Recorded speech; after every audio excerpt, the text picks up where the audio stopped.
Looks like we're live. All right. Making sure everything's cool.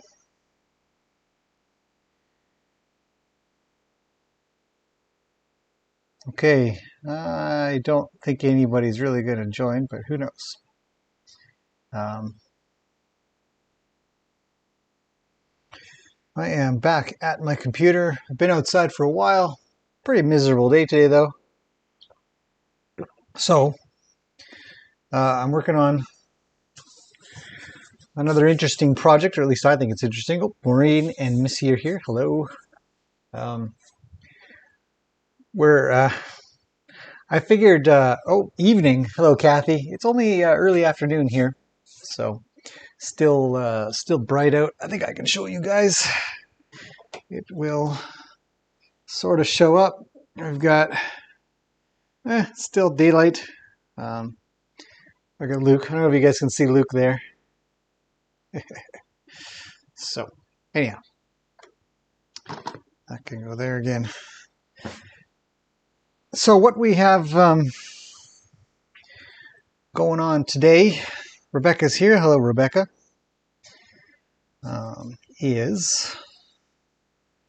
Now let me just see here. Set you guys back up in a logical spot. Rebecca from Vegas. Hello. It's evening for you guys. Yeah, 6 o'clock, eh? Yeah, it's 3 o'clock here. 3 hours ahead. I'm working on a little project that you guys are aware of, but I've actually got some models here that I don't know if anybody's interested, but that I'll be modeling from a little bit closer. I don't know if this is going to focus in or not. Maybe not. There we go. So what this is a bone from a horse's hoof, and this is an actual coffin bone. This is the real thing. And so I actually didn't, it's not what I want. Oddly enough, what I do want is the little bone that lives inside, underneath or behind that bone, which is the navicular bone. Anyhow, this is the one I want to work on today. This one's kind of interesting. It's no way I'm going to be able to show you guys, unfortunately, but it's got some interesting decalcifications going along. Anyways, it'll end up turning into literally a totally boring, nerdy hoof talk. But what I want to work on is actually sculpting them. So we're back in 3D again.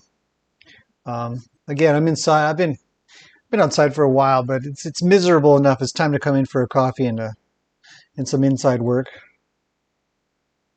as I've got some interesting projects on the go. One of them is, or a couple of them are, some 3D stuff. But I figured I'd do some Q&A at the same time. I had some great questions come in because of the new guys here. And I figure maybe while I'm working on this project, I could answer some of them. So to do that, I'm going to flick over to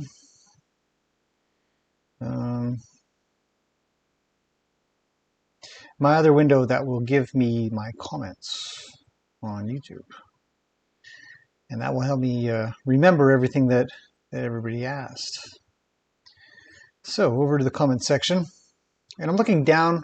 I've explained before, but just in case you guys have never seen a live stream, where I'm at my computer, I'm looking down, I'm looking at the monitor that shows any of the chat messages or comments or some of the browsing that I might do.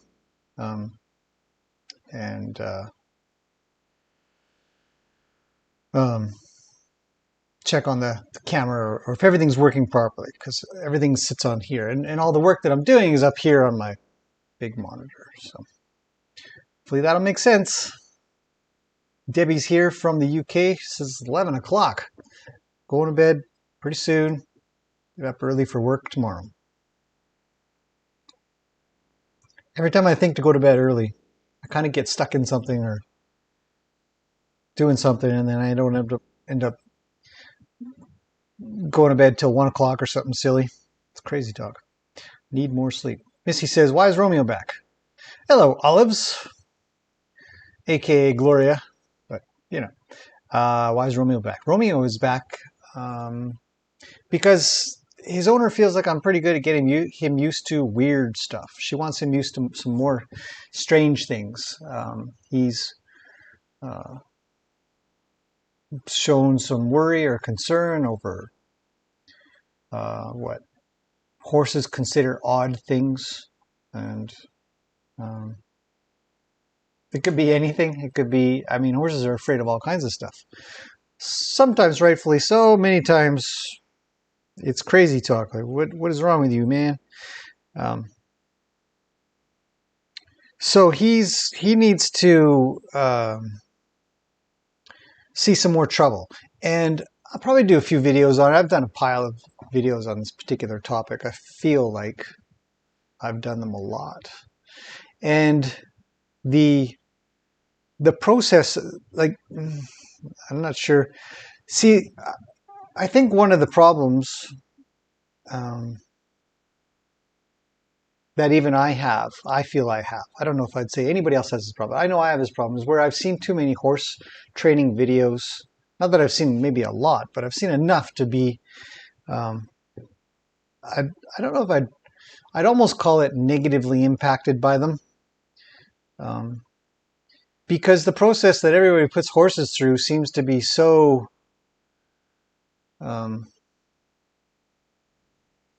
everybody mirrors the other person, just use different words. But I've never found that it quite fits. I find, there's plenty of techniques and things that work, but it never really fit what I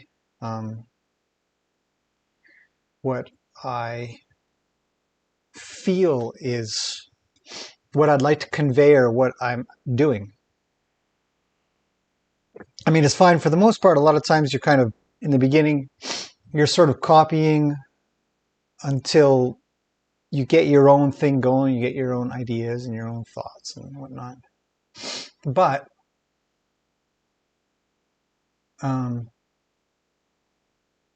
over time, as everybody sort of gets through their horse training processes, they get their own ideas and thoughts and words and how they feel that it works.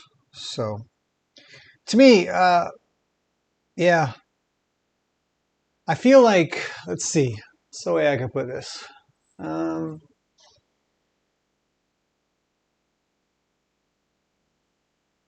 not really entirely sure how I want to put it into words, but I want to go about getting horses used to weird things a little bit differently than maybe I have in the past. Definitely a mixture of techniques, but much more of a serious playtime, I guess I'd call it. Yeah, I don't know. Okay, so yeah, he's here for that. Kathy says he needs to play with a drone. He might do well with the drone. It's a good question. Would he? I don't think I worked the drone with him last time, so I might give that a go, and we'll see how it goes. Okay, Maureen says your screen reminds me of the AutoCAD program I used to use. Yeah, this is Blender. Blender is a fantastic program that is free. So if you ever want to get into 3D, we're going to work on this bone here, which is the navicular bone. In the past, you guys, I don't know if I've got it in my recents. I was working on one. Great. Don't save. Let's go open up. So I think I was working on this one the last time that we were talking about hooves, and I was just working on walls and talking about these indentations that happen on hooves and stuff. And I think somebody said it's too hard to see or something. So I think it was Penny. Penny gave me, she's not here right now, but she'd give me some great input on what's easy to see and what's hard to see. And I'm going to see if I can do a little bit better. But I mean, more or less, this isn't, this may or may not be useful information anyways. So hopefully I can sort of talk my way through the rest of this without having to, through some Q&A without really talking about this too much. But what I actually want to do is I want to talk about a bone that exists in the center of this. So to give you an idea, if this is the coffin bone, let me just make sure I'm framed up properly. Yeah, this is the coffin bone, and then inside of here, just in the bottom part, is where, let me see, we got that? I don't know if we can see that. This bone fits right inside of there. Yeah. So this bone here it's pretty important. It's a big deal. I'm going to see what we can do for modeling it. Just excuse me for 1 second. I'll be right back.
All right, apologize about that.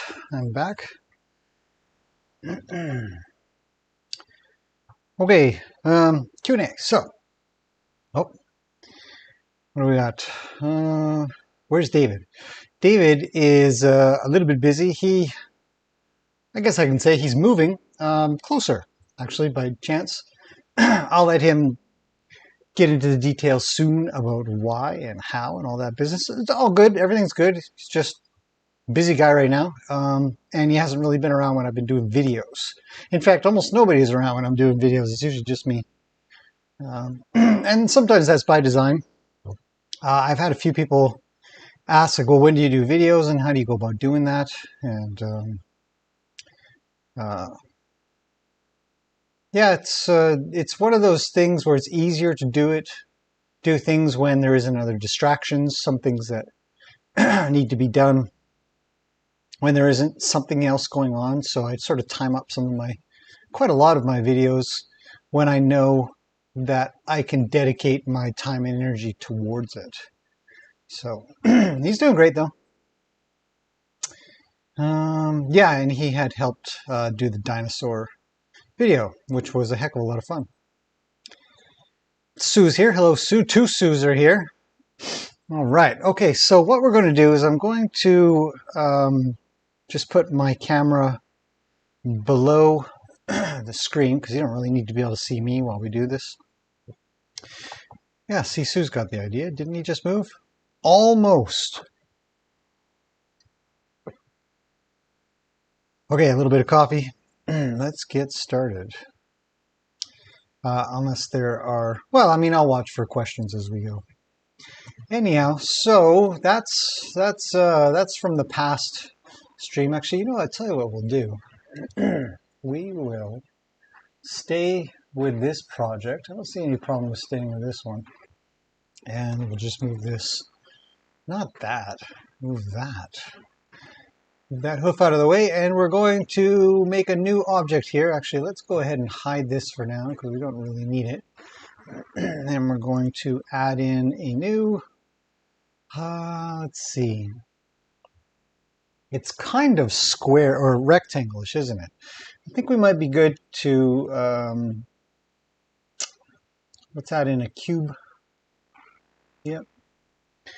Make it a little bit bigger this way, and then down, something like that. It's going to be way too big if we wanted to fit it inside of one of these things. But I'm going to model it bigger or sculpt it bigger, and then shrink it down. So I don't think I'm going to tackle a full coffin bone. Definitely, I want to do the navicular bone today. So, oh, Carolyn's here. Hello, Carolyn. Romeo's gorgeous. He is. He is a very good-looking horse. He's a very kind horse. I look forward to showing you guys more with him. He's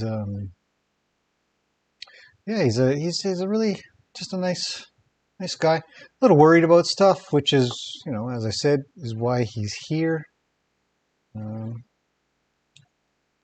Just looking at my microphone levels, I think they could be lower.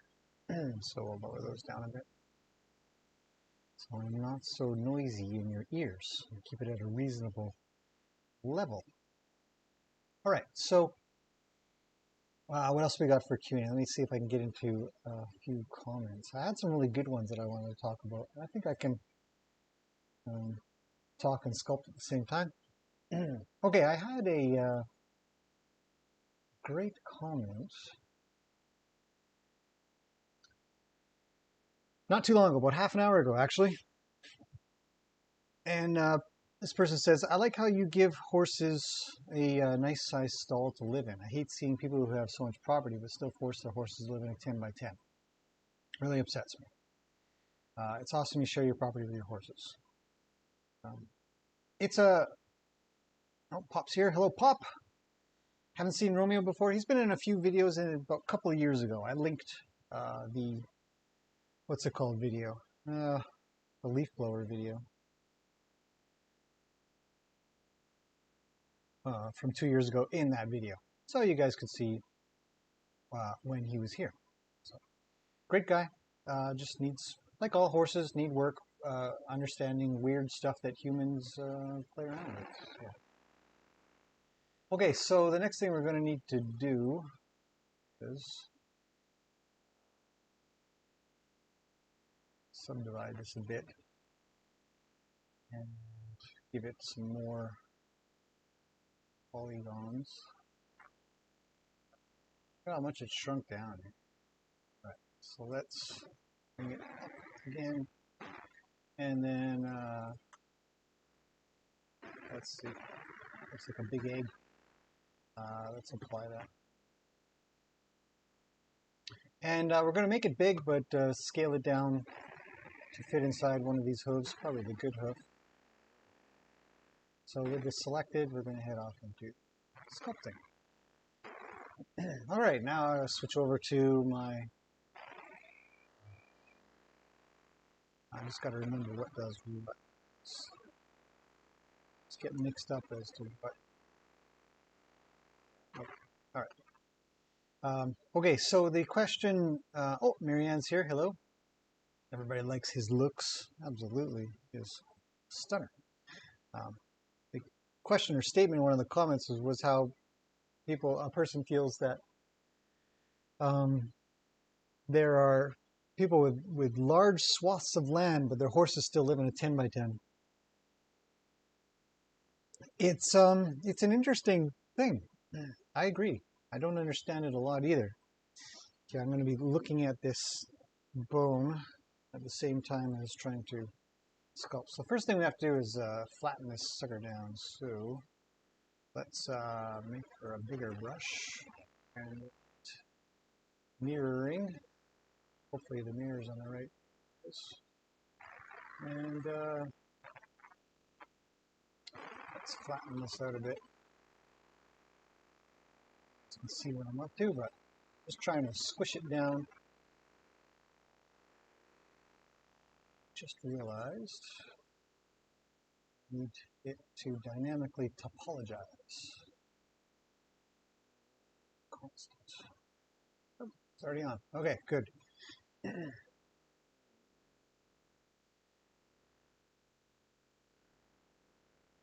7 might be an awful lot. Let's bring that. Yeah, then we'll go on the underside and we'll flatten that out a bit as well. And give it some smoothing.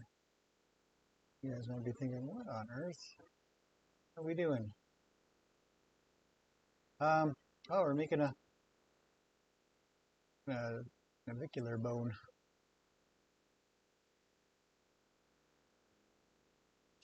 Okay, we're definitely getting there.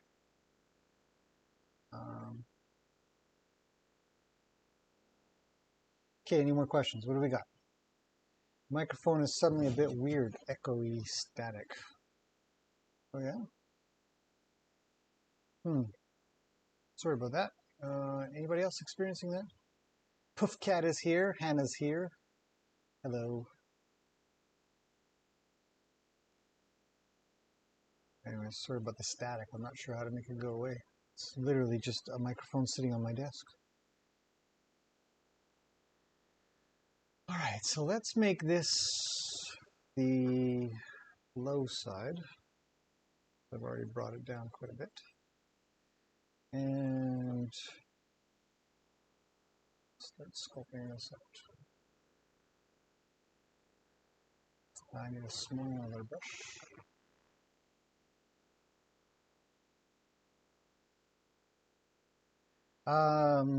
Puffcat says, what program are you using? Mic is intermittent. Maybe it's just not picking me up.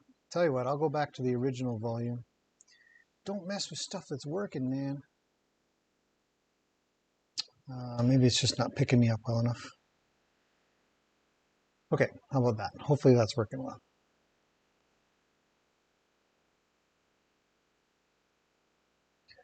Now, it's also not nearly as... well, let's work on the back first. So we need to flatten brush. Let's flatten out this edge here. Smidge. and start shaping this top edge a little.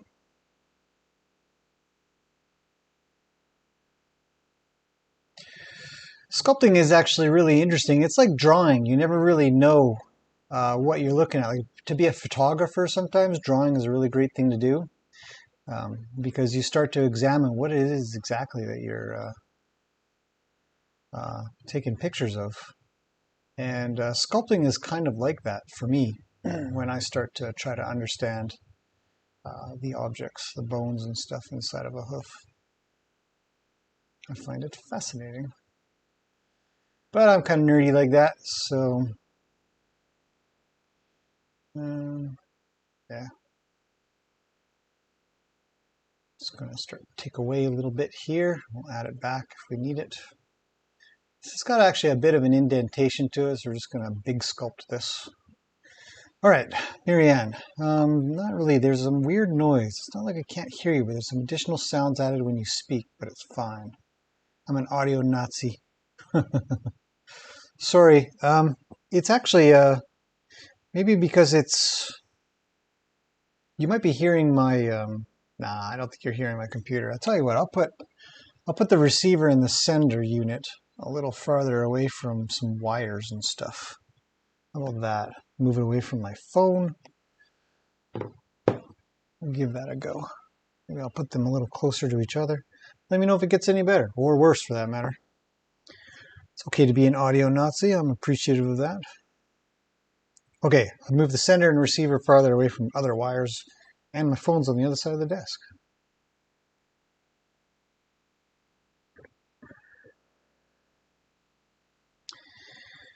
Penny's here. Hello, Penny. Tried to take your advice on how to show stuff in here. So hopefully the screen is showing up pretty good for you guys. So this is how we're going to model out our the bone that's sitting on my desk, essentially. Slowly. Sculpting is a slow process, kind of like drawing. And we'll see how close I can get this thing to the real thing.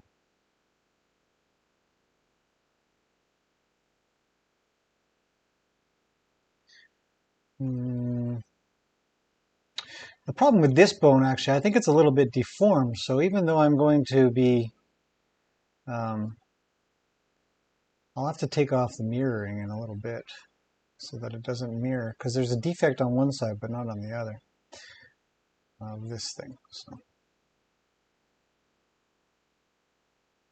whatever. Sides are much flatter. We definitely don't need this much material here. Make for a bigger brush. Smooth that out a little. Looks kind of weird. And that's kind of getting there. It's a little sharp. Okay, what are we drawing today? Today we are drawing a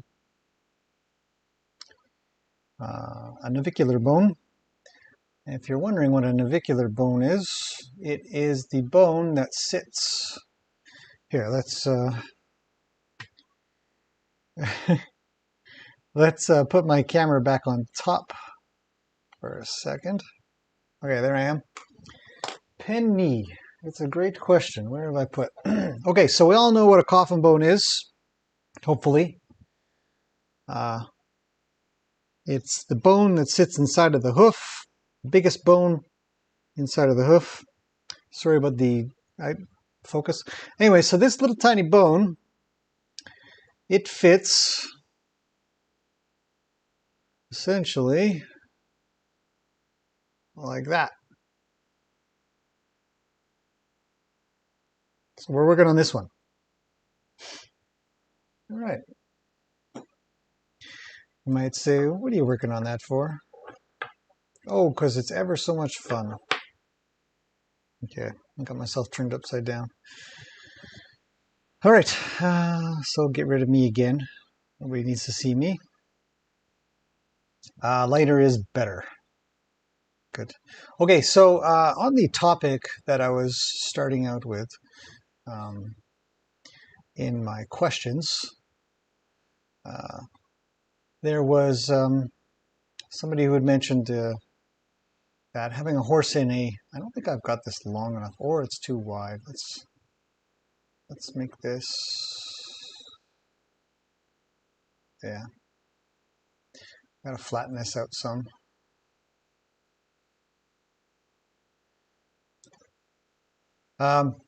They mentioned how they're of preference that people who have land should allow their horses more space on the land instead of sitting in a 10 by 10 stall. That is so bumpy. Let's go over this. I don't need this to be so bumpy. Just going to flatten that out a bit. And I agree. The the general care of horses tends to be that over time it's just been the horses live in 10 by 10 stalls. Hey, we're getting there. The bottom is kind of like that. We definitely have a ridge that goes in the middle. And we can sort of get rid of a little bit of this here. Let's go back to this tool. Just do that. And I think it's too much of a ridge at the back, but whatever. We're really getting there, though. We're getting there. Almost seems like there's too much light in here. I just can't see this quite right. Oh, that's a little better. Yeah. Now we can see some. I guess I turned it on the wrong thing. Okay, so let's get rid of this here. Smooth that out. A little more.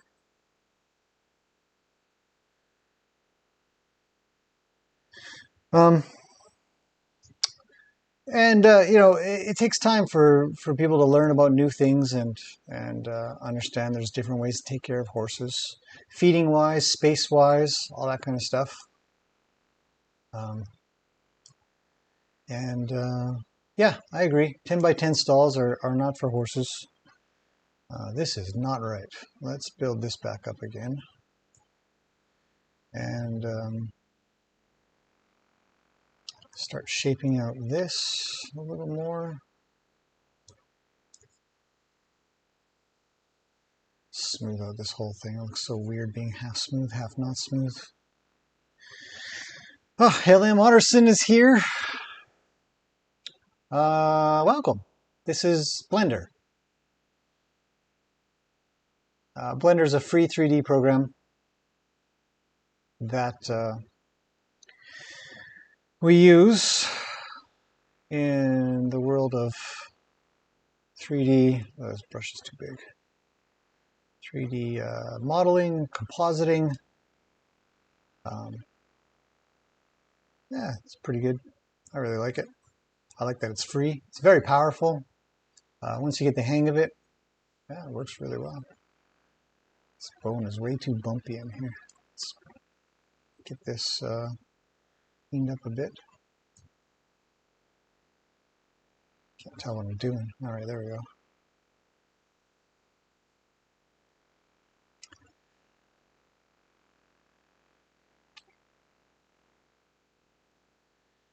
Okay, I've gone quiet. Okay, Marianne says, we sadly had to move mine and two other horses from a small pasture to a large paddock with proper fences because our three ladies kept running down the electric fence. Ah, oh, man, electric fences, they are great, but they're also not great.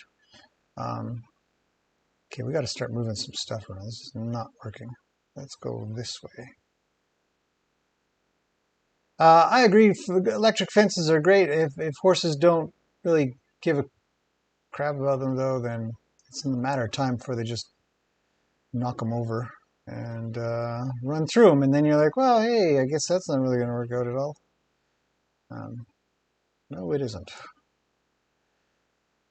Because they're not built for strength of any sorts.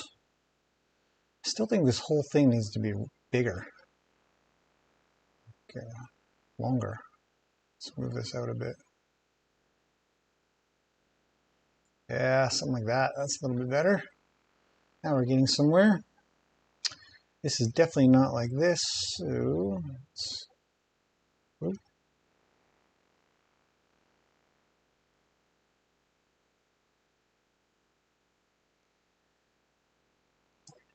That's better. All right. Now we're get rid of this lip here. Grabbing. Actually, there is a little bit of a lip on mine that's right down this end bit here. Let's just pull this out, push that in. Oh, modeling, it's so much fun.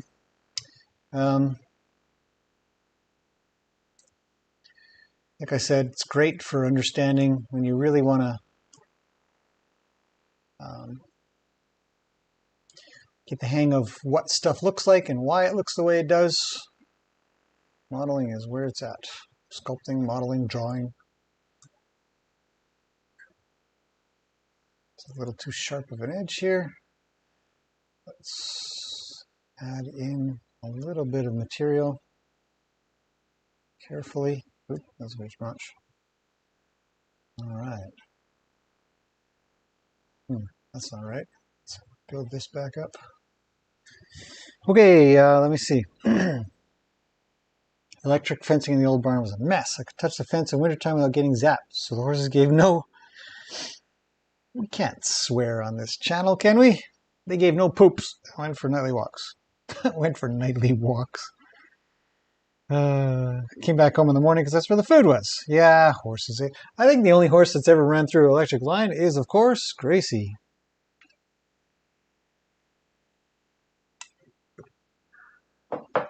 Yeah, it happens.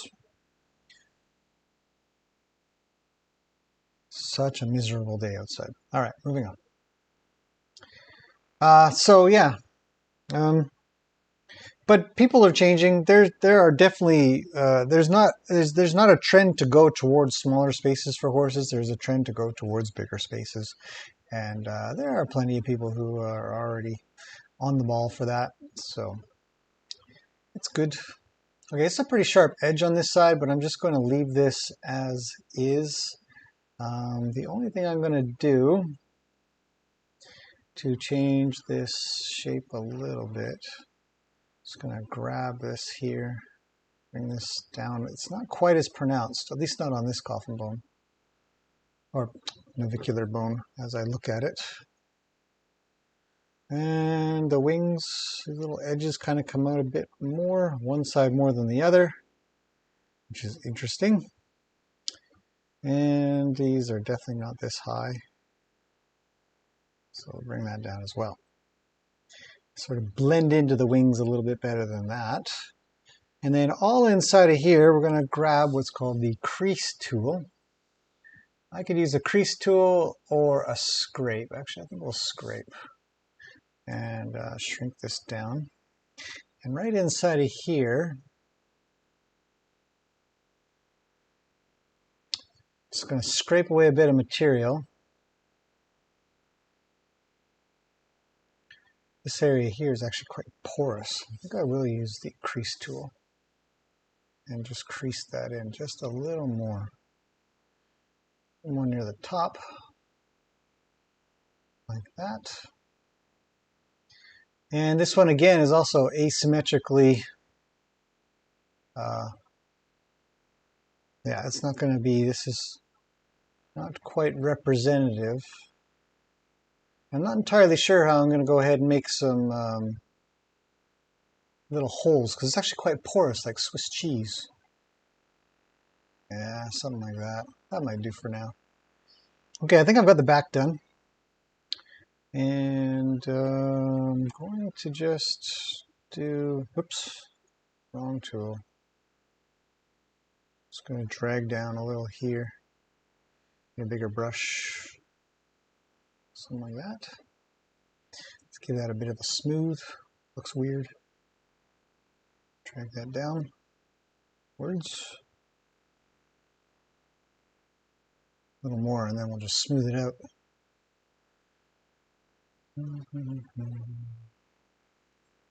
Yeah, sculpting. Okay, where are we? Marianne says, a question about forage. Do you feel your horses eat the most when it's really cold or mild or wet? I don't find that there is actually much of a change in their eating at all. It's actually kind of, it's something that I was thinking about just recently. And the horses here tend to eat whatever, whenever. It doesn't seem to matter. Okay, so I'm just looking from the bottom. Man, this thing is not... Maybe I should find a better navicular bone.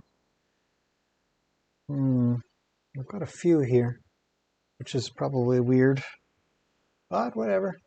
All right, well, we've got to drag these in. These are way too far out. This bone does not look like this. It's a little bit more kind of, yeah, something like that.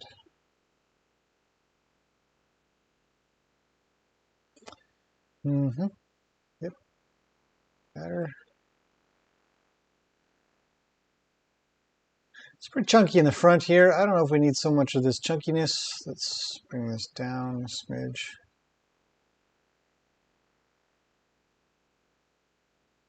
Yeah. And shape the front, because it's still quite, we haven't even touched this area, it's so blocky. Why is the contact area so porous? Says Penny. Well, yeah, the bones actually have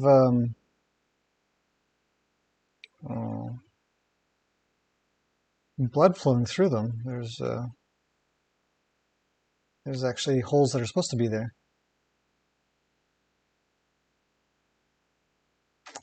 But in other cases, it's just decalcifying. So the bigger holes are where actual blood is flowing through, arteries and veins. So I paused on my screen because I'm just staring at this thing, the bone in my hand, trying to make sure that I get this the way that I think it should be. And I don't think I've got the top part quite where I want it. I think I've just got the shape slightly wrong. So I'm going to give this a bit of a cleanup before I move on to another section. And that way I'm not kind of going forward with something that's not quite right. I think that's going to be right. Yeah, that's pretty close to what I've got in hand here. It's still a little big though, so let's bring this in a little ways. Make a bigger brush so the whole thing comes in. Yeah, that's better. And everything's kind of creasing up here, so we'll smooth that out. Give it a proper touch. And the top actually has a bit of a ridge to it. Whoop, got in the way of the bone there. So what I'm going to do is I'm just going to bring this over this way more. So we'll stretch out this front area towards the front. Just like molding clay, if any of you have ever worked with clay, that's pretty much what I'm doing. I'm just pushing clay around. Okay, so this has got a bit of a front edge that's sort of slant to the front, like so. And it's kind of a hard edge up top here, because this is going to butt up with a bone. And it's got to fit pretty darn good. Yeah, something like that. Okay, I'm going to check comments in just a second. Just bear with me while I just concentrate on this little bit here. This is not right. You, all of you, in. Yeah, more. Okay, smooth it out, make it look decent. And then that bottom piece is definitely not that big. So up, more up. Something like that. Smooth this sucker out. Yeah, we're almost done actually. It's not bad at all.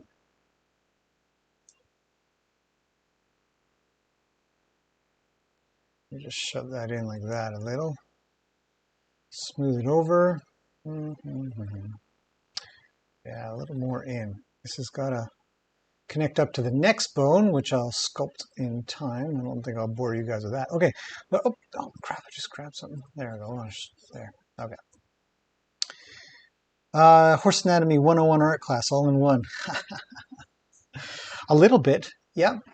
The navicular bone is actually a really important. Oh, it's in the way, isn't it? Okay, let's come out of here and move those guys out of the way. GX. Out of the way, guys. All right, back to sculpting. The navicular bone is super important because it, well, obviously it sits inside of the hoof, right behind the coffin bone, and right underneath the second pastern bone, where the tendons come down, connect up to the coffin bone. And it sort of gets cradled in between the coffin bone and the second pastern bone, or the lower pastern bone. The coffin bone is also called the pedal bone, or the P3. I think there's one more name for it, but I can't recall it. So anyhow, very important. Navicular bone, unfortunately, there's some misnomers out there that horses have what's called navicular. It's a little bit of a crazy word because the navicular bone rarely, I think that there hasn't quite been enough proof that the actual navicular bone is causing problems. But it can, don't get me wrong, they all can, all bones can. Especially when horses get older and they get little bone spurs, and this one actually has quite a few. I should have picked a different bone to model. Oh well, at least I know what they mostly look like.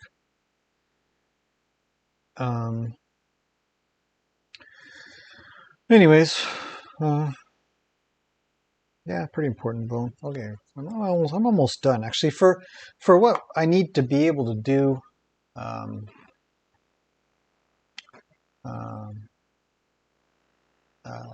in the video I want to make, I think I'm doing pretty good for how I want it to be.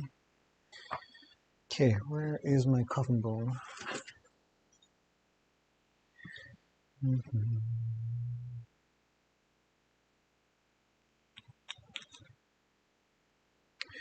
Yes, okay, so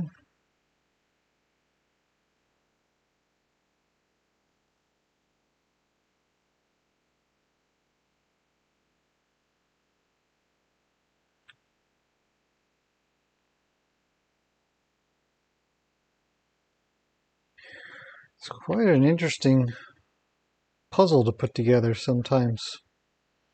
You're messing around with bones.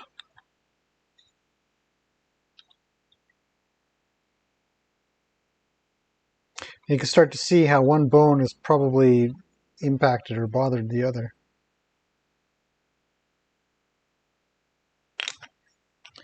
Sorry, I'm just playing with it for a second here, making sure that it makes sense.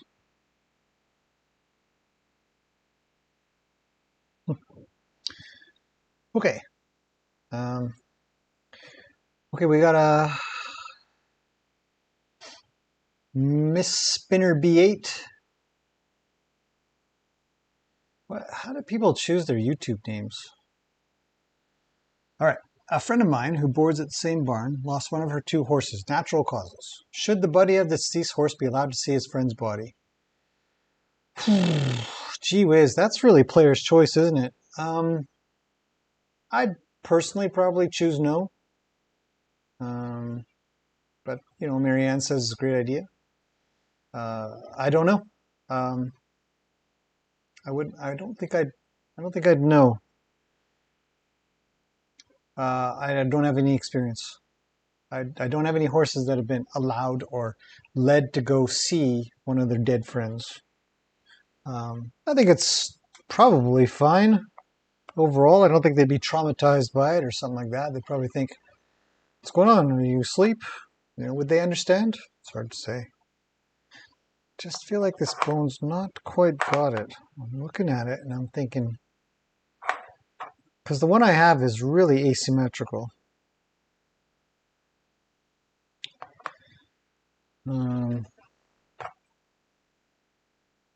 Yeah. I'm going to just crease the inside here a little bit more. Trying to do laundry at the same time. I can hear a whir in the background. A lot of things going on. Okay, we need to zoom in. I'm not too happy with this bumpiness here. It shouldn't really be this bumpy.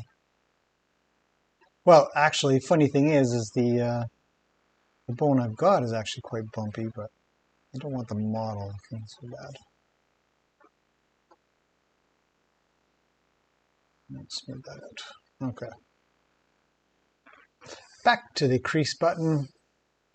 Increase the size a smidge, and let's crease this in a little bit. We're really just trying to push it in, because that's exactly what it looks like in front of me. Not too big of a crease, though. We don't want to take out too much. I don't know. Does anybody else have any opinions on whether or not horses should see their buddies that have passed on? I'm curious.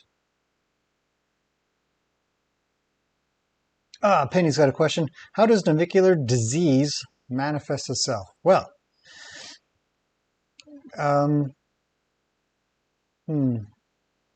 right. Well, I shall give you my opinion, Penny, since you're asking. I don't think navicular disease is a disease at all. Let me see if I can model something for you, Penny, because I think that it's important. Let's go ahead. I'm going to call this done. I know there's more to do. It's a little too wavy, creasy here, but whatever. Let's call it a day on this for a second while I try to explain something going on. I'm going to add in, oh geez, didn't I do a,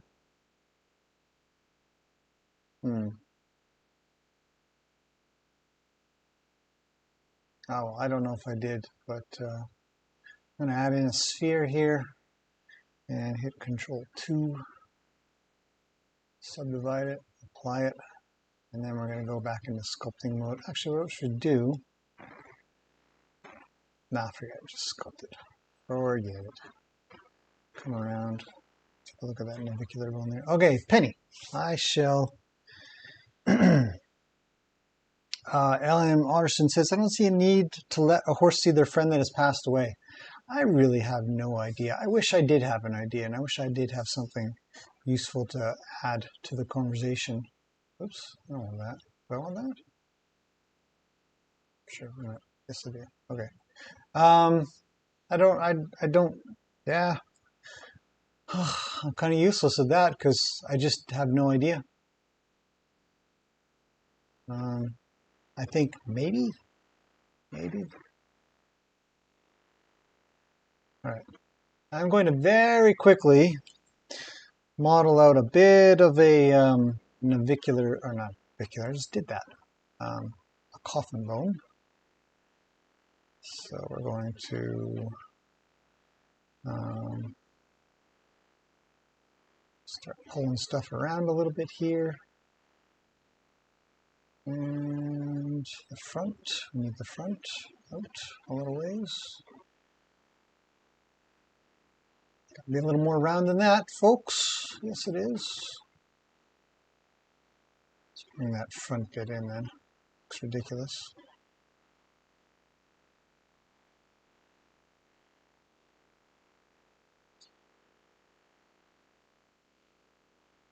Zoop. All over there.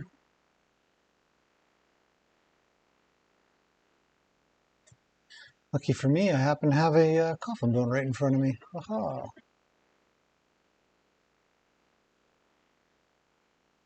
Hopefully this is making some sense to you guys. All right, let's smooth this out and start working on the actual shape of it. Bring that down. Draw on top of there to add some polygons. And then we can go back to grabbing. Now, I'm not going to do anything perfect here, so, you know, we'll get it pretty close. Something like that. Let's push this in a bit because we've got to fit the bone in here. P2 goes in here somewhere. It's not really the priority item at the moment, though. This is definitely nothing like this. So to do that.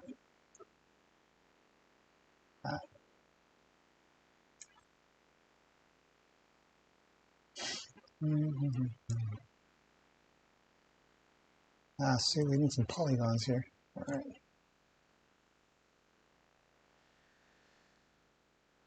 Push that up there. Something like that. This is not precise. So,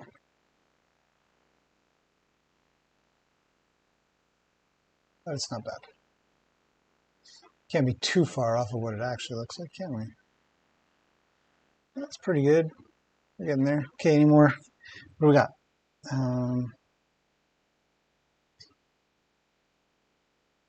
Missy says she wouldn't let it happen if it didn't normally happen. I think maybe, yeah, that's probably how I would do it. I wouldn't go ahead and force it. I don't know. Gee whiz, that's a hard question, eh? That's a tough one. Sort of the loss of a horse, though. That sucks.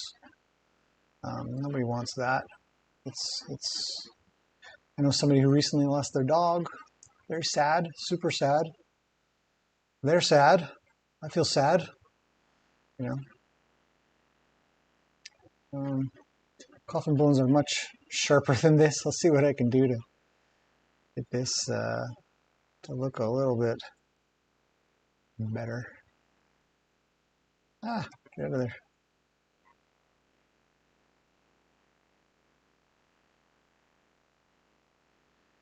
Here I am saying, oh, it doesn't have to be perfect as I finely tune the sculpting process of a coffin bone. Nobody cares, except for me.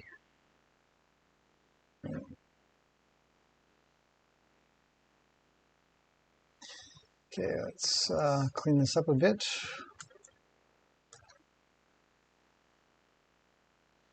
Pull some polys around.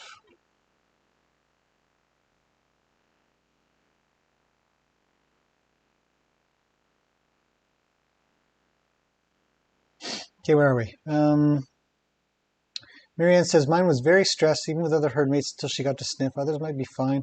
Yeah, I would agree on that. If I had a horse that was really freaking out and I thought maybe, you know, I would probably take that approach as well. I definitely don't think it's wrong.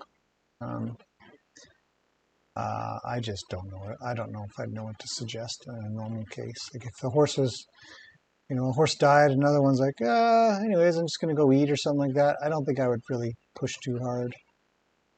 I think I'd probably just go, yeah, all right, well, dead horse, that sucks.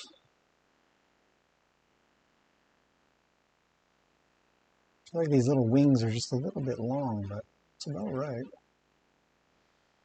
This is a lot flatter than what this looks like. Okay, Penny, bear with me. I'm almost done. I think we're getting there. I don't need this big ridge here. Oh, that happened. Go away. Let's flatten it out.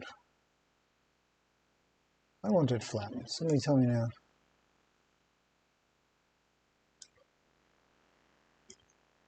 Why did that go away? Oh, I know. Let's just draw something there. There we go.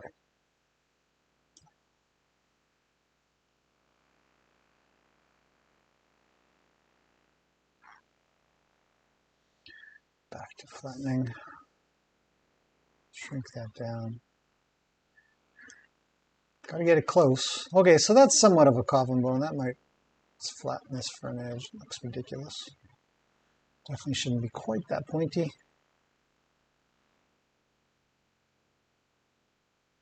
And something like that.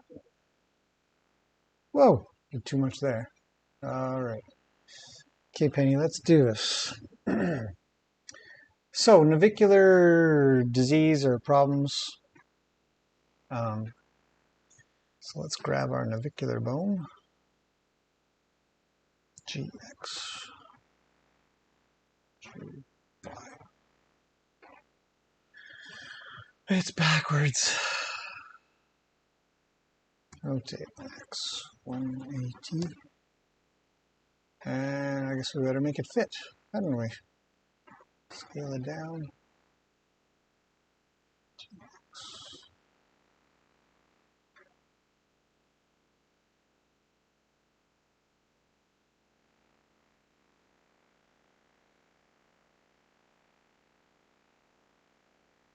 it's pretty close. Let's go up a little bit, something like that. Yeah, anyway, so that's where the navicular bone sits. And if we were real keener wieners here, we could actually just, let's bring another one of these in. X here, up. Yeah, 2x, y. And that is pretty close. Yeah.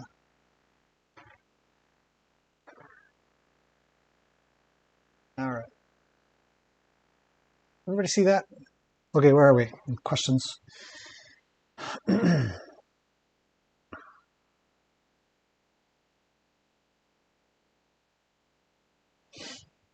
are we?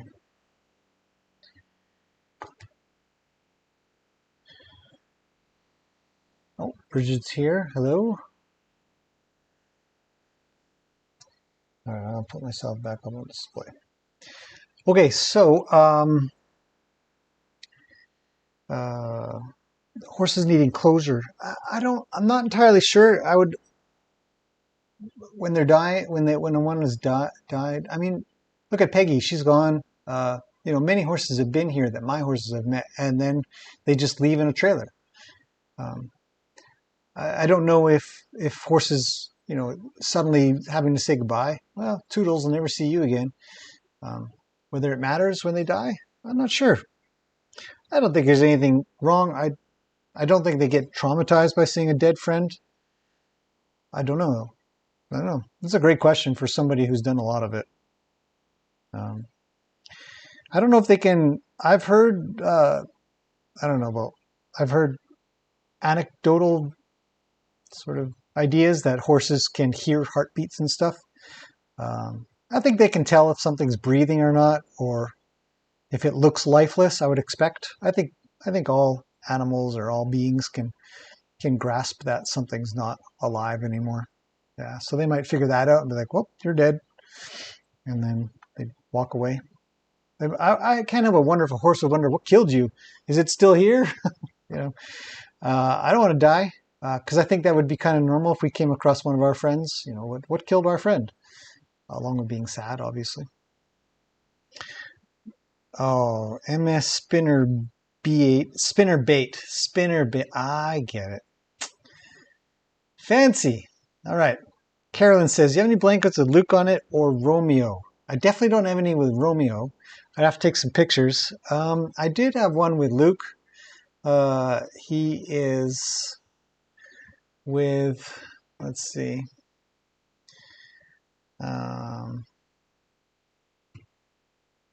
He's with Nanners, I think. Yeah, I don't know. Let's look in the shop.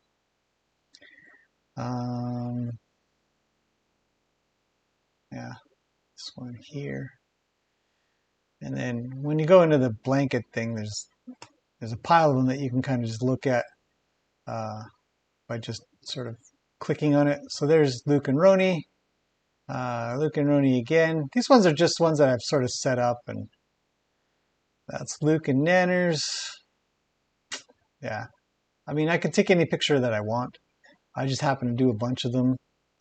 Obviously, there's Zeus. Yeah, so I could take any picture, that's for sure. All right, buy one with Luke or Romeo on it. That's fantastic. Okay, heading over to comments again. Marianne says, "I think if the horse is acting fine, then it's fine. If not, make a choice." It's true. Okay, Sue says, "If I remember right, your point last time was the trouble was generally caused by improper trimming, deforming, or stretching the hoof wall, not the actual bones rotating."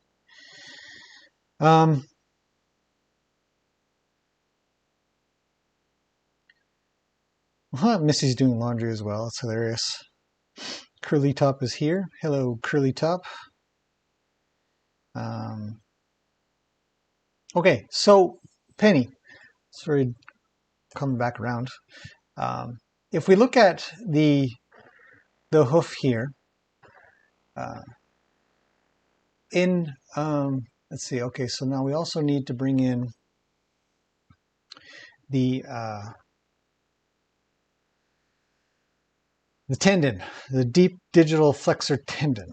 So let me see. I wonder how I'd model this. I think what we'll do, we'll just bring in a plane, actually, GY, and it's not quite as wide, so let's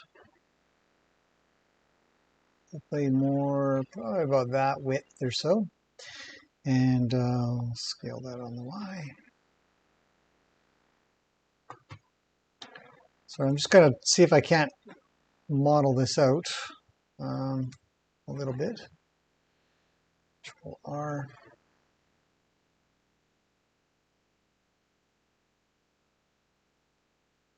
Just going to add in what are called loop cuts. And then we can bend it around and stuff. So, A, G, Y. I'm going to try to attach it to the bottom of the hoof, or coffin bone, I mean.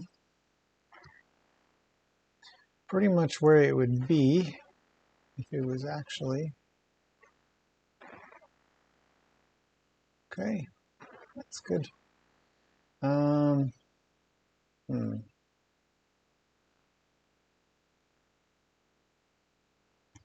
Make sure I select the right things. Okay, so X, other way.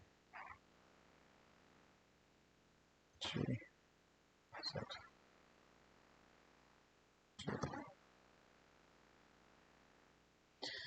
And then let's see.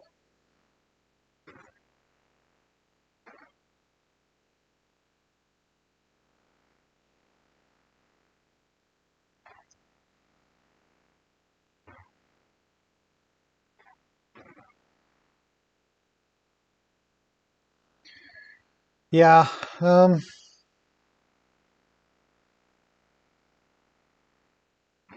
right.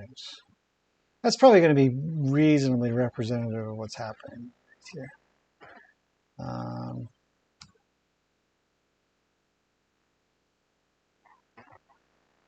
It's going to obviously have a little bit better of a bend in it, but essentially what happens is the tendon travels from underneath the coffin bone, underneath the navicular bone. And the tendon is inside of a tendon sheath, so it can slide around and move a little bit without rubbing against things other than the wrapping that it's in. But what they found is happening is every time the tendon kind of, what it's going to do, hang on, let's, no, yeah, that might work. Let's come around a little bit. So hopefully this is going to make sense.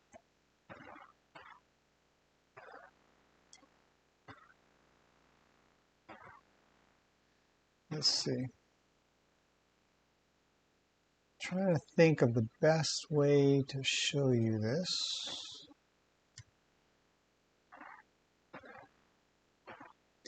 I want the right angle without having to mess around too much.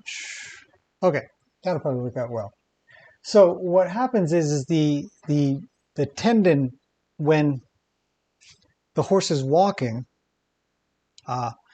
it has tension on it all the time. Obviously, it's connected to the muscles. Tendons are connected to muscles. Ligaments are connecting bone to bone. But this is connected directly to a muscle. So when the hoof comes outwards, so when all of this, I really need to, it's kind of one of the videos I've been thinking of doing. But if we think about the way the hoof works, it kind of does this movement here, right? When it comes forward, it goes this way to dig in and comes this way to come up. And so one of the really good theories out there is that when the hoof lands, toe first, for example. So it'll land here. Actually, where's our plane? There we go. Ooh, it's too high now. Scale that up a bit. GZ.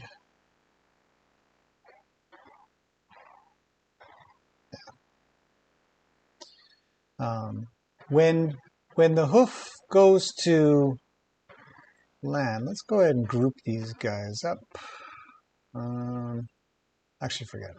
We'll just leave it like this. So when it lands toe first, what ends up, so hooves should be landing flat. When they land, they should land straight down flat. So when they come,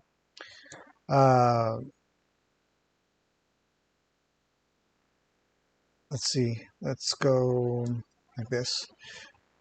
No, G Shift X. Okay, so when a hoof comes down and lands, it should land flat. We don't want it landing toe first.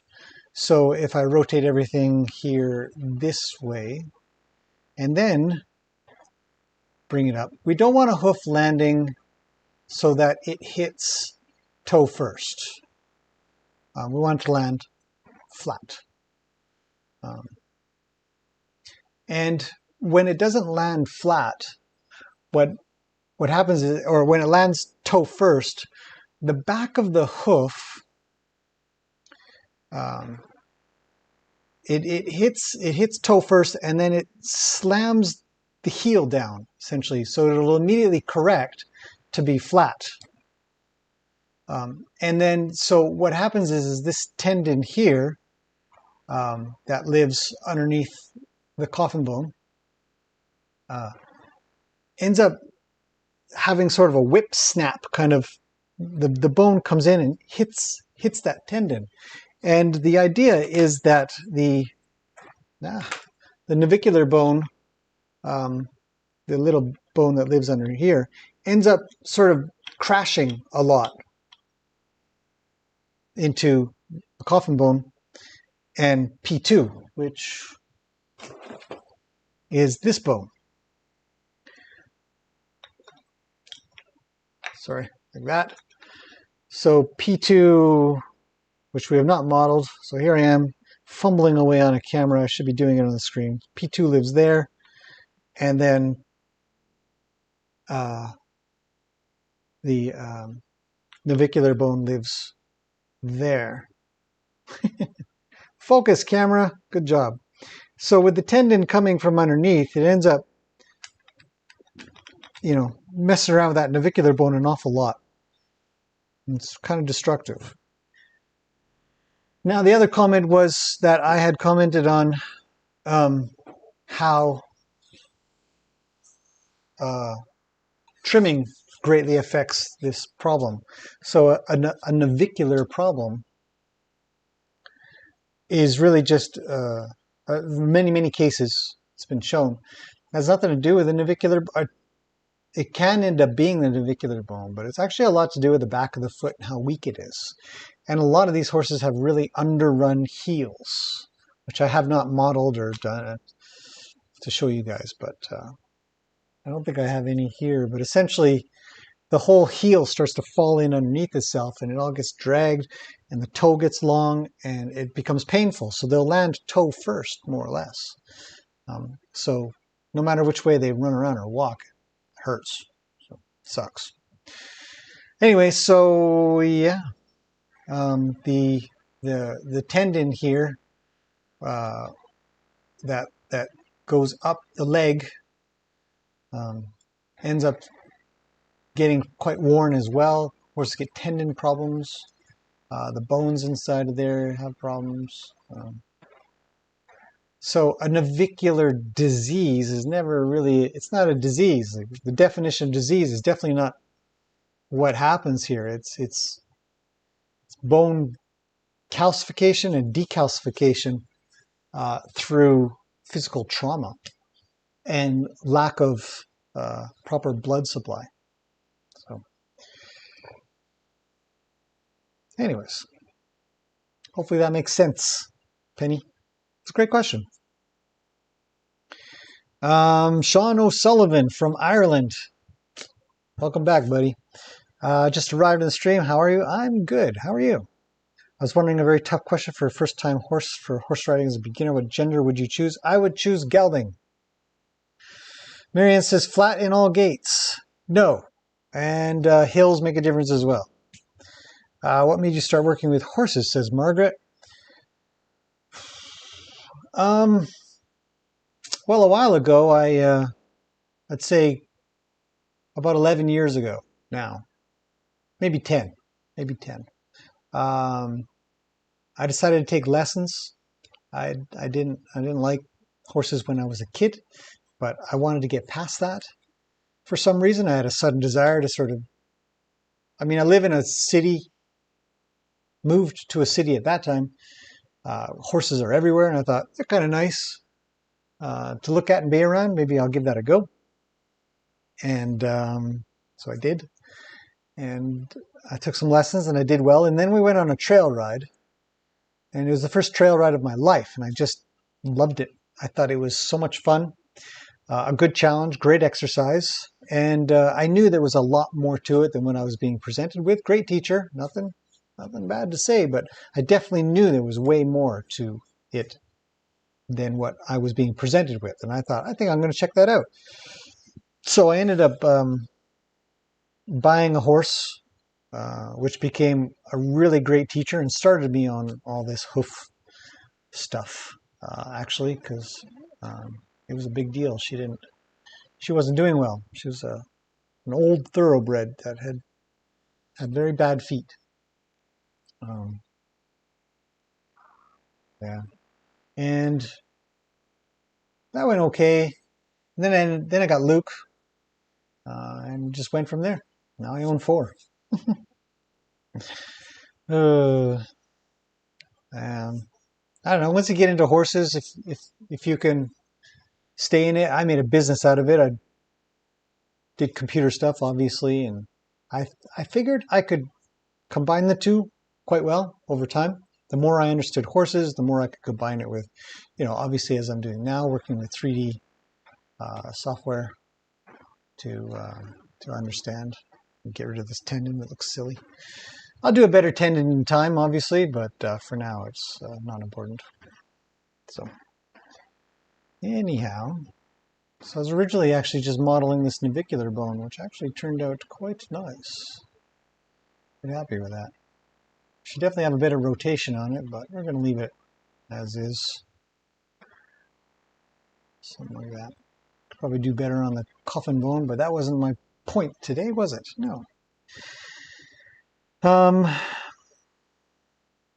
Have I always been a horse lover? Absolutely not. No, up until 10 years ago, I didn't like horses at all. Because of my experience when I was a kid, which is actually one of the things that also drove me to be a teacher. Because I knew I wanted to give a better experience than what I got, which was garbage. It was a terrible experience. And I didn't like horses ever since then. Takashi is here. Takahashi. Hello. Penny says, it does make sense. I'm learning a lot. One more question, but how do shoes on a horse affect any of this?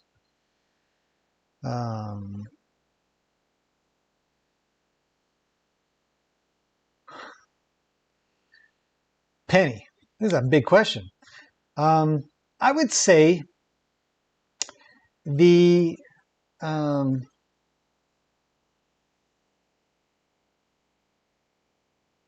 are 2 things that greatly affect, I don't know, 2 or 3 things about shoes that greatly affect the hoof. And we'll leave the trim out of it for now, because it's difficult to sort of add that in, to just simplify it into what about shoes? It's a great question. I got answers. I have answers. Lots of answers. Too many answers. The first problem with shoes is the nails. When you put nails in a hoof, it really deteriorates it. gives a great spot for stuff to climb in and take hold and rot the hoof wall and just inside the wall. It's traumatic. It is biologically traumatic to a horse to have shoes on. That's well proven. And the best proof we have comes from a scientist named Robert Bowker, who did a lot of studying on how the cellular system works in a hoof. And they found that the horse would dedicate a lot of energy towards the areas where the nails were or where clips were in hoof shoes. And because there was so much energy being put to these damaged areas, there wasn't enough energy put into other areas. And so other areas of the foot would not get as much. Or it's shown they don't either. The parts that are traumatized get a lot, and it seems like too much, or they're getting a little bit more, and then other areas getting a little less, and makes it look like that area is getting a lot more. I don't know if they've proven that exactly, but he has shown very specifically in many examples on how the nails will cause excessive flare in hoof walls that generally get managed through over trimming later by the farrier. So yeah, nail holes are the biggest thing. The second thing that has been shown and proven is the resonance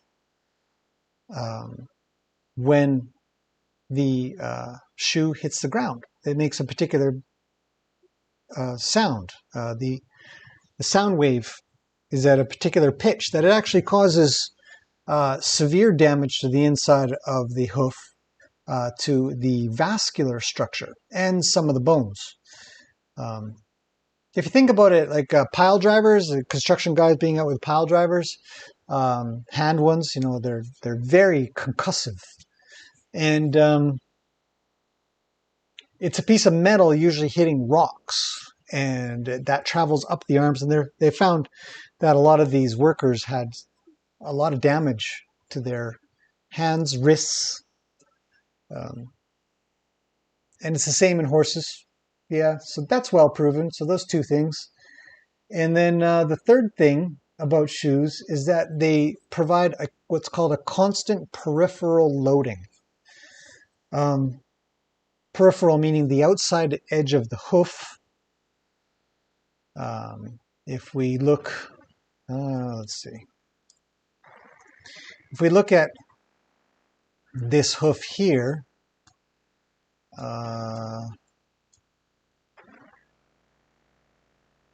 where am I? What's going on here? Okay. So we'll look at this hoof here. If we look at the bottom edge, this bottom edge here, this is called the peripheral edge, or the outside edge of the hoof. And what we don't want to do is we don't want to load just the hoof wall. We want the whole hoof to load frog, sole, bars, and wall. But a shoe will load only the outside edge. The rest of it doesn't get loaded. And the other thing is, because it's that much further off of the ground, the frog has to try to grow down. And a lot of them get quite unhealthy. I've trimmed far too many that have become quite unhealthy through under trimming, and then they get over trimmed, and then yeah. So those three things are probably the biggest deal for shoes, and they're all scientifically proven, so it's not an opinion. Some people wish it was an opinion. Tisn't. It's fact.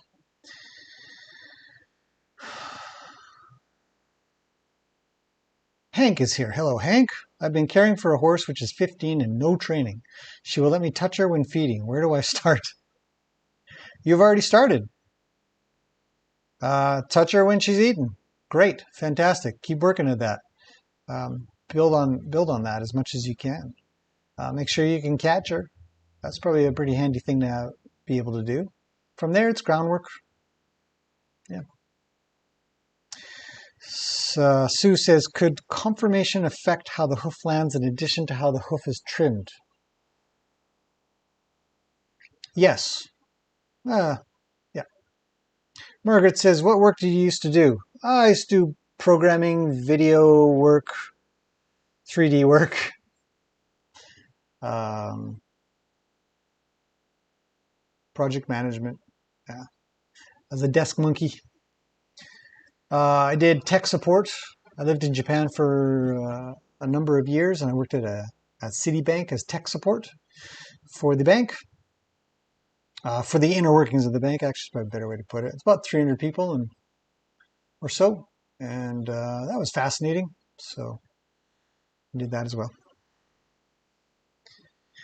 Living in Japan was really cool. I got to admit. I know I probably say that a lot, but I learned a lot. Um, but computer stuff is computer stuff. English, Japanese, whatever. Uh, it It's still the same software. So use things like Word, PowerPoint, Excel, and fixed printers and stuff. So, but I only worked at the bank for about 4 years, and then I started my own business. So, which was working with computers for um, websites and stuff. Yuno says, I have a very important question. How you doing? I'm doing fine, thank you. I hope you're doing well as well. Thanks for asking. Missy says, do you speak Japanese? Yes, I am fluent in Japanese. Lived there for 10 years, so yeah, I had to. The reason I got hired at Citibank was because I was fluent. They had some choices that they could make. There's an American company there, because Citibank is an American bank, and but 90% of the employees are Japanese. 10% were foreigners, I guess you could say, or anybody but Japanese. And so the common language obviously was English, and so to be able to work with both the higher ups, usually the higher ups were all English speakers. There's a couple that weren't, and then also with everybody that works there. So I had to be bilingual to do it, and I'd gone to school for a little while to learn Japanese specifically while I just worked and played around and goofed off and stuff. And yeah, one of the reasons I got hired is because I was not because I was actually that great at computer stuff. It's not that hard. You just learn as you go. But because I could speak the language uh, in different levels. In English, we have conversational level English, we have business English, things like that. Japanese is the same thing, except it's a little more precise, a little more defined between the two types of usages. Two to three, probably three, maybe three good types of usages. So you can have normal conversational, and then you can have true slang, and then there's business, and then there's a more higher business or very respectful way to talk. So it was cool. Um, so Penny says, thanks so much. I don't like shoes, but I forget specifics, and there are avid believers in the practice. This helps me spread the word. You're welcome, Penny. Yeah, there are people who are truly married to the idea that shoeing your horse is a great idea. There are some that are on the fence. They feel it's a necessary evil, and there are some that are just truly against it. I think it's always good to be balanced in that regard. Um, I don't shoe, obviously I don't shoe any of my horses. You guys know that.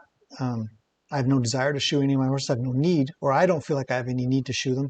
But I know people who are pro barefoot, but they still shoe their horse. They feel it's the best, it's the easiest. Uh, and they don't care to answer why. They're just, I'm fine with it, kind of idea. Um, that's fine. You just, okay, you're a horse, you get to do what you want. But if people ask, I will give specifics on what I've learned. And I try not to give an opinion-based answer. I definitely try to give a more factual, scientific-based, science as I know it based answer, where people can actually find facts on these things.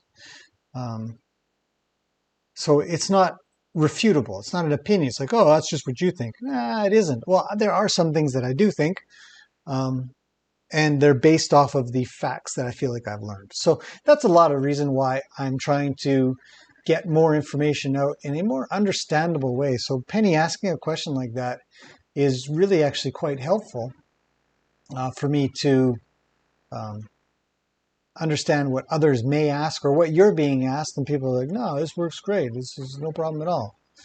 And in fact, it isn't. So anyhow, so yeah, that's that. Marianne says, I'd love to go to Japan for a while, but I don't know how I'd be able to bring my horse. Nuno says, wait, that's so cool. I wonder what I was talking about when you said that. Marianne, I don't know how you'd be able to bring your horse either. Airplane. Maybe by boat. You could go from Korea. Pretty close. But yeah, probably won't make it. There are plenty of horses over in Japan.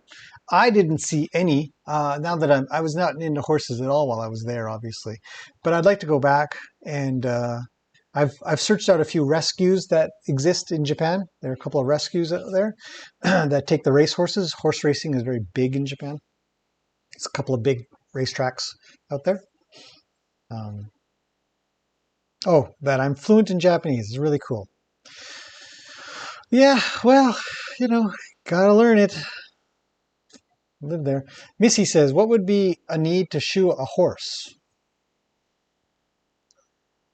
That's a good question. As explained to me by those that do shoe their horses, they feel that their horse is more sound for it. They can tolerate harsher conditions, so rocky conditions primarily. So essentially they'll be able to land on these rocks without breaking their hoofs of some sorts. Other people feel like horses need to be shod to jump them. Shod just because if they don't, their feet fall apart. Shod because they're cracking and breaking. Shod because, a lot of reasons that may or may not have. Yeah, well, that's their reason. I don't know. Leave it at that. Marianne says, I don't really know how the equestrian world in Japan is. Well, for the most part, it's a little bit old school, I believe, at least the videos that I've checked out. Again, a lot of racing, a lot of usage of horses for making money. Just going to grab a drink. I'll be right back. A little bit thirsty.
Okay, I'm back.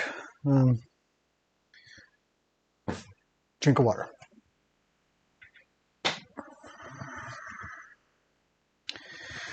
Marianne says, jumping horses in shoes seems insane to me. The extra shock and the sound thing just screams, that's stupid. Well, they do usually do it in sand. Which, yeah, provide some protection in that regard. So I think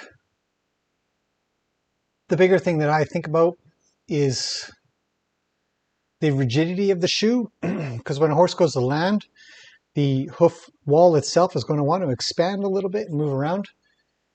The rigidity of the iron and being nailed into the shoe, I think, would cause problems. I'm pretty sure there's been some good studies done on that, but I don't have any on hand, so I can't quote them. Okay, what else are we doing on this thing here? It's looking pretty good. I think we can probably, whoops, move that out of the way. I think I'm pretty good with the navicular bone as it is. Let's move that too. And that might conclude. Mouse is acting weird. It's quite close. Where did I put that? I'm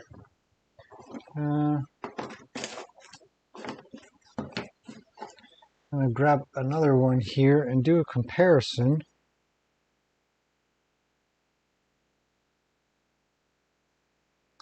Yeah. So, since we've got the video camera here, I don't know if you guys are going to be able to see the difference in these two thickness-wise. Oh. And there's a set of ridges that are just so different.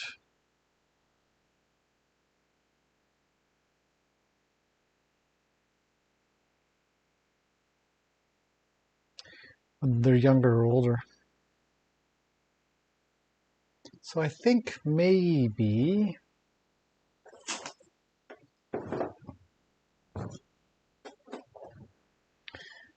I might just do a little bit more, because I did realize that the ridge underneath here, let's bring this back to the center.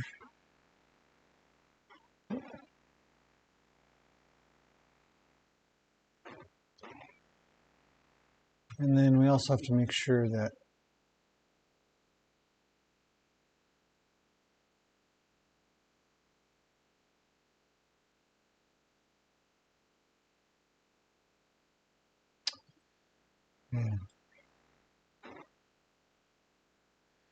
it's Control A. Apply, scale. All right, good. Okay, so put that back into the middle and then head over to sculpting again.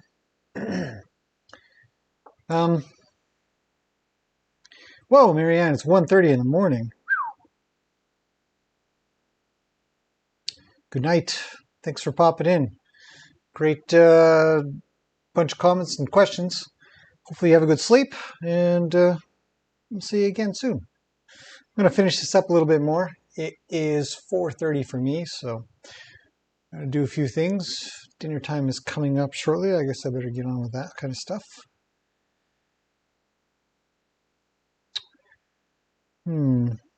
Okay, let's just do a little bit more. Oh, and then let me just, I definitely want to get to a couple more comments.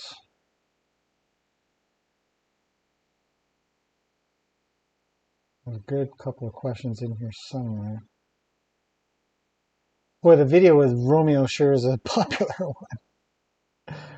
one. I was asked how old he is. I think I'd said in the video, but if I didn't, he's 13.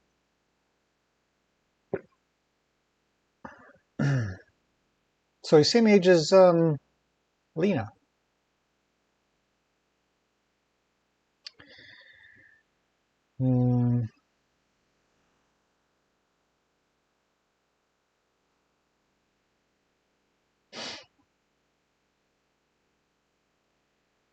Oh boy.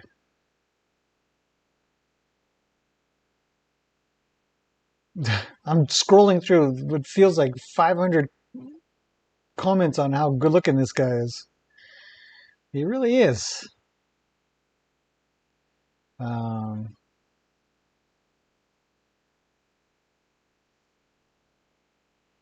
Mr. Unknown said, I'm happy to see Roni is playing more now than just standing next to Lena and Really. Did you do anything to fix that, or he did it himself?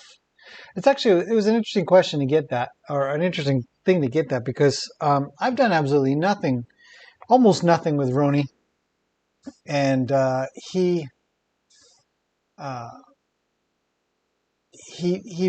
goes out and plays just on his own, and um, I like it. I wish I knew there was a way to encourage him or have him do that, but I don't know of any way.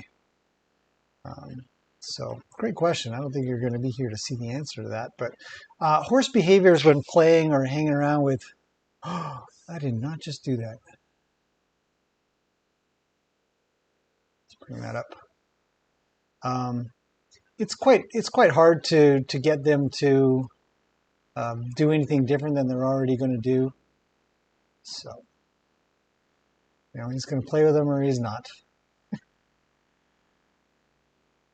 Yeah. Now, what I'm doing here is I'm just going to give this a bit more of a ridge, because I think a good solid coffin bone actually has quite the lip here. Let's pinch this. Where's my pinch tool?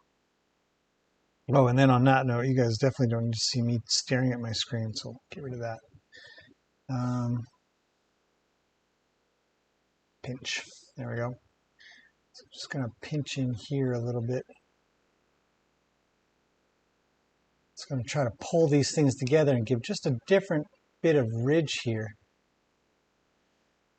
Let's see. Yeah. Something like that.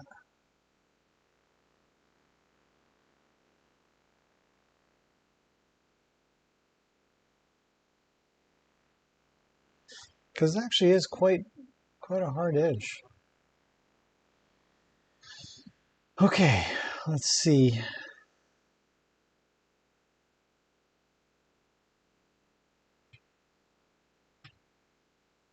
Just double check if there's any questions. Yuno says, did you sleep? I mean, 4:30 is pretty early. Well, it's 4:30 in the afternoon. For me, I'm over in Canada, the west coast of Canada. So I slept last night. All right. Next comment / question to get to. Oh yeah, actually there were some really great comments on the video I did where I was messing around with Luke's leg. So the first one by DD David, who has placed a very large comment in, and some really great questions, made me think as well. But she says, what about if he's not moving because he thinks that by pinching the back of his leg there, he should be in fact lifting his foot up to get trimmed. And it's true that there are cases where you might pinch back there, pinch on the back of the leg, but up above the hock, which was where I was working on with him, is an unusual spot. Usually if you're going to get a horse to pick up their foot a little, see, that's a lot better. That is a lot better. Okay. If you're going to get a horse to pick up their foot, you're going to grab a lot lower. And I don't know why. I guess I really didn't put too much thought into why that happens, but now that I think about it, it might be, one of those cultural things that we do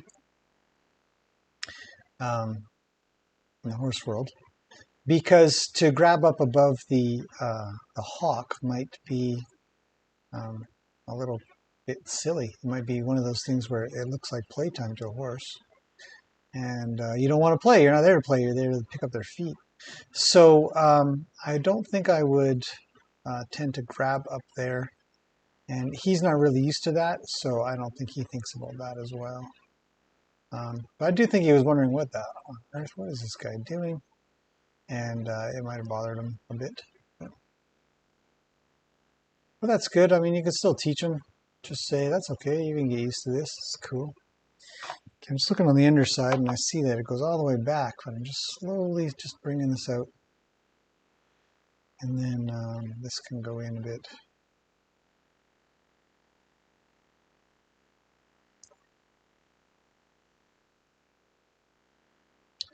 So much fun sculpting. Definitely learn a lot. Start to understand why certain things work the way they do. As you just do a little bit of research. Understand. Of course, this doesn't go all the way there.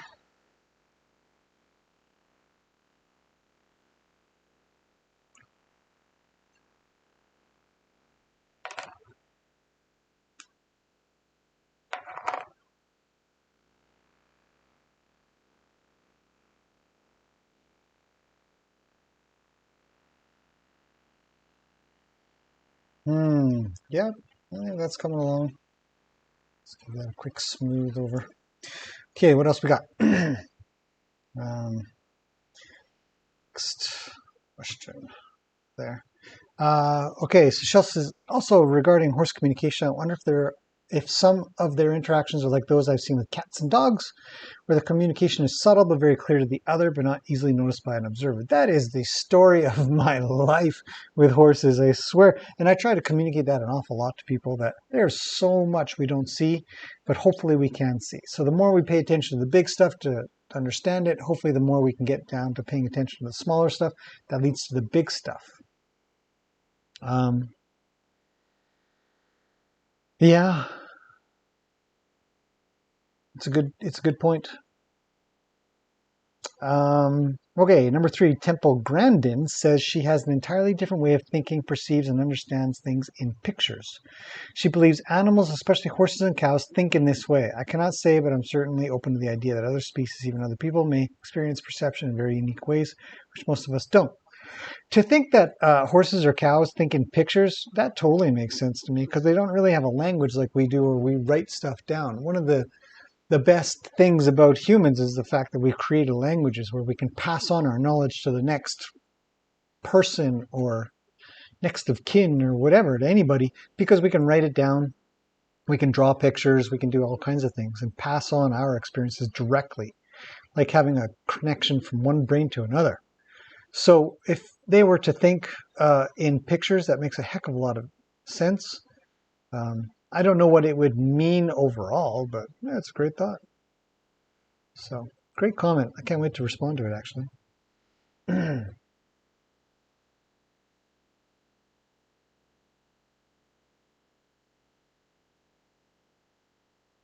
In fact, I think that pictures are a really, let me see if I can bring up my camera again. If I were to go on that thought process a little bit further, I would say that to think in pictures is to think in feelings. One of the ways to learn a language is not necessarily through writing and reading and speaking, but to truly picture what the word is, rather than to make a direct connection to the language you already know. So I think that's how children learn. Obviously, a lot of adults still to this. I think it's quite normal, but we would we'd have to consider that the quickest learning comes from pictures, and it's the most efficient way to inject, I think, immediate information, visuals. So yeah, it makes a lot of sense. I don't think it's, I don't think it's wrong at all. If there's a question at all, I think it's good. Anyways, okay. I am going to, oh, Penny's out. Penny's got to go. Bye, Penny. Thanks for coming in. Great questions. Appreciate them very much. I am going to, I think I'm just about finished this thing, and I've talked an awful lot, and we're getting on 2 hours. So Everybody, it's been great having you here. For everybody that's popped in and who will pop in, Martine, if you make it this far, I should have said at the beginning, I'm very sorry for doing another stream when you're sleeping, but I'll do another one in the morning probably, maybe in the next couple of days. Catch up on it with her. It's great having you guys here. Uh, you know, we'll just chit chat away while I work on this stuff, and hopefully I'll be able to show you the fruits of my labors of this pretty soon as I model each piece uh, of the hoof to start and go from there. So, all right, but that's about it for now. So hopefully you guys enjoy your evening if you are in that time zone. And thanks for stopping in. And Missy, if you're still here, who else is there's like 10 people here. So to everybody that's still here, have yourselves a good evening, night, or morning, wherever you are. I'm going to do a little bit more around here and then, yeah, take care of the horses as normal evening chores. And I'll see you guys again tomorrow, probably. We'll end that there. Oh, you're welcome, Sue.